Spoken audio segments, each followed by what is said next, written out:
Nadreen आदाब, आपकी बात से मैं अरशद जमाल। जैसा कि आपने देखा कि कल केंद्र की सरकार ने पार्लियामेंट में बजट पेश किया है और इस साल जो है 34,83,000 का बजट 2021-22 के लिए पेश किया गया है। 2020 और 21 के लिए 30,42,000 करोड़ रुपए का बजट पेश किया गया था। इस साल के बजट में कई एक ख़ास बातें हैं, जबकि इस साल के बजट में सरकार ने कोई भी ऐसा काम नहीं दिखाई दिया मेरे देखने में जिससे जनता का हित हो। इस साल के बजट में इंश्योरेंस सेक्टर में IPO लाया जाएगा, सरकार ने ये बात कही, और 74% इंश्योरेंस सेक्टर के जितने भी उद्यम हैं उन सभी उद्यम में प्राइवेट सेक्टर को 34% देने की तैयारी है। 75 साल से जो ऊपर के लोग हैं उनको इनकम टैक्स रिटर्न भरने में छूट दे दी गई है, यानी अब उनको इनकम टैक्स नहीं भरना है। मगर यहाँ भी खराबी है कि जो नौकरी पेशा लोग हैं जो रिटायर हो चुके हैं और जिनको पेंशन मिल रही है, सिर्फ उनकी पेंशन में ये रियायत दी गई है। ये बिज़नेस करने वाले लोगों के साथ कोई रियायत नहीं, इनके साथ जो पुराना नियम था वो लागू रहेगा। कोविड-19 के लिए इन्होंने 35,000 करोड़ रुपये बजट आवंटन किया है। इसके अलावा सस्ते मकान पर 1 साल का लोन में छूट दी है कोविड को देखते हुए। स्वास्थ्य बजट में इन्होंने 137% का इजाफा किया है। स्वास्थ्य बजट को ख़ास तरीके से बढ़ाया गया और उसको दुगना से भी ज़्यादा किया गया है। मगर इसमें ख़ास बात जो तवज्जो देने की, पिछले साल 6,300 करोड़ रुपए का सरकार ने बजट रखा था और इस बार भी 6,300 करोड़ रुपए का ही बजट रखा है। लेकिन इस बजट में गड़बड़ी क्या है कि पिछले साल 6,300 में से 3,100 करोड़ रुपए ही खर्च हुए थे, बाकी बजट सब लैप्सिट हुआ था। तो इस साल भी सरकार ने वही बजट रखा है। इसका मतलब हुआ कि सरकार ने जो बजट निर्धारित किया था उसमें क्या कमियां थी कि जो प्रधानमंत्री भारत आयुष्मान योजना है उस योजना के तहत लोगों को लाभ नहीं मिल रहा था। हालांकि मिला, लेकिन बहुत कम लोगों को मिला। उसका कारण यही था कि 6,300 रुपये का बजट जो सरकार ने आवंटित किया था उसमें भी पैसा रिलीज़ करने में सरकार ने कमी की। नतीजा ये हुआ कि 3,100 रुपये ही रिलीज़ किया गया और उसी के हिसाब से लोगों को सुविधाएं मिली। पेट्रोल और डीजल में जो सेस लगता है, सेस में इन्होंने वृद्धि की है, यानी डीजल पर सेस में 4 रुपये प्रति लीटर और पेट्रोल में 2.5 रुपये प्रति लीटर का इन्होंने इजाफा किया है। टैक्स ऑडिट लिमिट जो है वो 5 करोड़ से बढ़ाकर 10 करोड़ रुपए की गई है, इसमें कोई शुबा नहीं है। मगर उसमें सरकार ने एक शर्त लगा दी है कि जो लोग 90% अपना लेन देन ऑनलाइन करेंगे उनको उनके टैक्स के ऑडिट में छूट 10 करोड़ तक की दी जाएगी। अगर आप ऑनलाइन 90% तक कारोबार अपना नहीं करते हैं तो फिर 5 करोड़ की जो छूट थी उसी को आपको देखना पड़ेगा। 1,24,00,000 किसानों से MSP पर गेहूं खरीदने की बात कही गई है। अब आप मुझे ये बताइए कि इस साल इन्होंने बढ़ाकर पिछले साल जो खरीदा था, इन्होंने 1,24,00,000 किसानों से MSP पर ख़रीदा था। इस साल इनका कहना है कि 1,54,00,000 किसानों से MSP पर ख़रीदा जाएगा। अब आप बताइए कि 75 करोड़ से ज़्यादा भारत में किसान हैं और 75 करोड़ को अगर आप परसेंटेज में निकालते हैं 1,54,00,000 को, तो वो सिर्फ 2% होंगे। यानी 2% किसानों से ही MSP पर सरकार ने खरीदने के लिए, गेहूँ खरीदने के लिए इस बार बजट में प्राविधान किया है। इसी तरीके से केरल, बंगाल, तमिलनाडु, असम और इन 4 रियासतों में ख़ास तरीके से सड़कों पर खासा बजट दिया है सरकार ने। तो अब इन 4 रियासतों में तमिलनाडु, असम, केरल और बंगाल, इन 4 रियासतों में ख़ास तरीके से बजट में इजाफा क्यों किया गया है? क्योंकि इन 4 रियासतों में आने वाले कुछ ही दिनों में चुनाव होने हैं।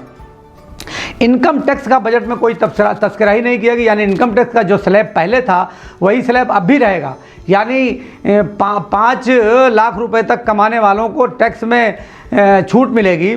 मगर जो पुरानी एक गड़बड़ी ये थी कि 2.5 लाख से ऊपर अगर 5 लाख तक आपने कमाया तो आपको कोई इनकम टैक्स नहीं देना है। लेकिन अगर आपकी आमदनी 5 लाख से बढ़कर 5.25 लाख हो जाती है, 5,25,000, 5,10,000 रुपये भी हो जाती है, तो आपको सब्सिडी फिर 2.5 लाख रुपये पर ही मिलेगी, फिर 5 लाख पे नहीं मिलेगी।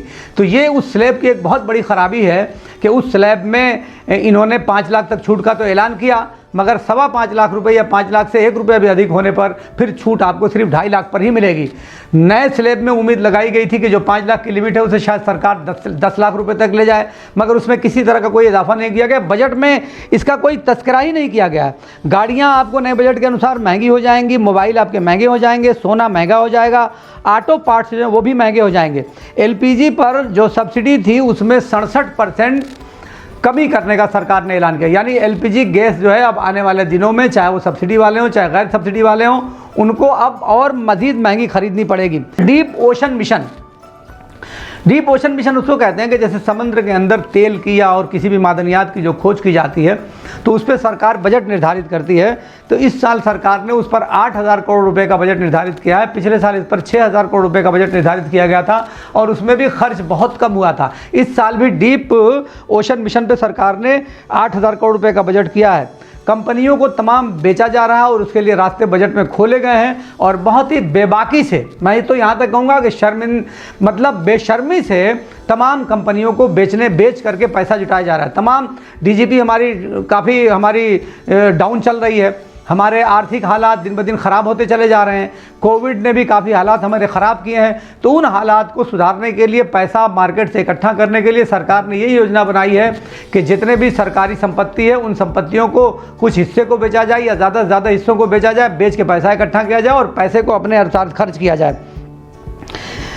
निर्मला सीतारमण जी ने अपने 2 घंटे के भाषण में एक मरतबा भी मनरेगा की स्कीम का नाम नहीं लिया, जबकि मनरेगा भारत सरकार की एक महत्वाकांक्षी योजना है, मगर एक मरतबा पूरे इस योजना में उनका नाम नहीं लिया है। सेंसेक्स, लोग सवाल ये कर सकते हैं कि सेंसेक्स क्यों बढ़ रहा है?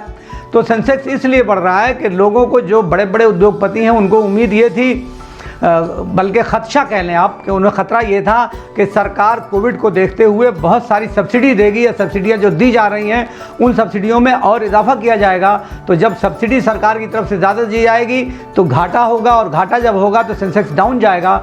इसलिए शेयर के दाम नहीं बढ़ रहे थे। मगर जब सरकार बजट देखा है उद्योगपतियों ने, तो उद्योगपतियों ने जब देखा कि बजट में किसी भी प्रकार की सब्सिडी का कोई घोषणा नहीं की गई है, जो पहले सब्सिडी दी जाती थी बल्कि उसमें भी कई तरह की कटौती की गई है, तो उसको देखते हुए जो उद्योगपति हैं या सेंसेक्स है, तो सेंसेक्स का खेल आप जानते हैं कि वो गरीबों का खेल तो है नहीं, वो तो बड़े लोगों का खेल है, जो बड़े बड़े देश के सरमाएदार हैं उनका खेल है।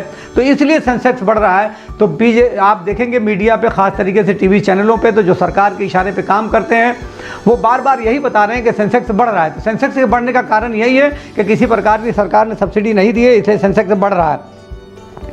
गाड़ियों के लिए 15 साल की मुद्दत तय कर दी गई है। स्क्रैप पॉलिसी एक लाई गई है जिसमें कोई भी गाड़ी खरीदी की डेट से 15 साल के बाद चलने योग्य नहीं रहेगी। और उसके लिए सरकार ने ये तर्क दिया हुआ है कि सरकार का ये तर्क है कि इससे पॉल्यूशन कम होगा, नौकरियां बढ़ेंगी और कंपनियों की ज़्यादा गाड़ियां बिकेंगी। यानी यहाँ भी अगर आप देखेंगे कि इस पॉलिसी ले आने के पीछे सरकार की मंशा ये है कि जो गाड़ियां बनाने वाली बड़ी बड़ी फैक्ट्रियां हैं उन फैक्ट्रियों का ज़्यादा माल बिके। सरकार का ये अनुमान है कि 25% गाड़ियों की बिक्री बढ़ जाएगी और सरकार जब गाड़ियों की बिक्री बढ़ेगी तो लोगों की आमद में इजाफा, जो बड़े साहूकार हैं उनके आमद में इजाफा होगा। लेकिन ये कि गरीब बुनकरों के लिए या किसानों के लिए किसी भी योजना का पूरे बजट में मेरे देखने में कोई भी ऐसी योजना नहीं ले आई गई है जिससे गरीब लोगों का फ़ायदा हो। ख़ास तरीके से हम लोग बुनकर क्षेत्र से आते हैं, तो बुनकरों को किसी भी प्रकार की न सब्सिडी की घोषणा की गई है, न बजट में किसी भी प्रकार के बुनकरों का तस्करा किया गया। जो भी छोटे उद्योग हैं, छोटे उद्योगों को बढ़ावा देने के लिए भी सरकार ने न कोई योजना बजट में पेश की है, न उनके प्रोत्साहन के लिए कोई काम किया है। तो मैं समझता हूं कि कुल मिलाकर ये कहा जाएगा कि अभी तो उसकी स्टडी की जा रही है, बजट में और बारीकियां जो हैं उन बारीकियों पर भी ध्यान दिया जा रहा है। और मैं 1-2 किस्तों में आपको थोड़ी थोड़ी देर की वीडियो बनाकर बजट के बारे में हर दिन कोशिश करूंगा कि एक छोटी सी वीडियो बनाकर बजट की जो और चीज़ें हैं वो आपके सामने रख सकूं। लेकिन कुल मिला जुलाकर आज जो सरसरी बजट को मैंने आपके सामने बताया है उसके मुताबिक इसमें किसी भी प्रकार का ऐसा सरकार ने कोई ऐसी योजना नहीं ले आई है जिससे आम गरीबों को फ़ायदा पहुँच सके। पेट्रोकेमिकल्स में भी ये सब्सिडी पे जो पेट्रोकेमिकल्स को जो सब्सिडी देते थे उस सब्सिडी को भी कम करने जा रहे हैं। तो उस सब्सिडी को कम करने की वजह से क्या होगा कि पेट्रोकेमिकल्स का दाम बढ़ जाएगा। अभी हम देख रहे हैं कि मऊ में जो पॉलिस्टर यार्न आते हैं उनमें सब 20 से लेकर 25% का इजाफा हो गया है। मैं ये नहीं जानता कि ये इजाफा ऊपर से हुआ है या मऊ के जो महाजन है धागे उन्होंने किया है या ऊपर से ये इजाफा हुआ है। लेकिन जो बड़ी बड़ी कंपनियां उन्होंने अपना रेट बढ़ाया है, उनका रेट क्यों बढ़ा ये बात समझ में नहीं आती। इस सिलसिले में हम मऊ के बुनकरों से भी बात करेंगे, जो यहाँ के धागा के व्यापारी हैं उनसे भी बात करेंगे, जो साधारण बुनकर हैं उनसे भी बात करेंगे कि इस महंगाई से उनके कारोबार पे क्या असर पड़ेगा। हालांकि आज मुझे कई लोगों ने ये बताया है कि रोलेक्स की शीट में और कुछ चीज़ों में 10 रुपये रेट कम हुआ है लेकिन जो चमक यहाँ जो सिंथेटिक यार्न में नाइलॉन जो 20 डिनियर का जो नाइलॉन ट्विंकल आता है उसका सबसे ज़्यादा यहाँ खर्च है, उसके रेट में किसी भी प्रकार की गिरावट दर्ज नहीं की गई है। तो आने वाले दिनों में 1-2 दिन के बाद आपको इसके बारे में डिटेल बताया जाएगा। आपकी बात से मैं अरशद जमाल।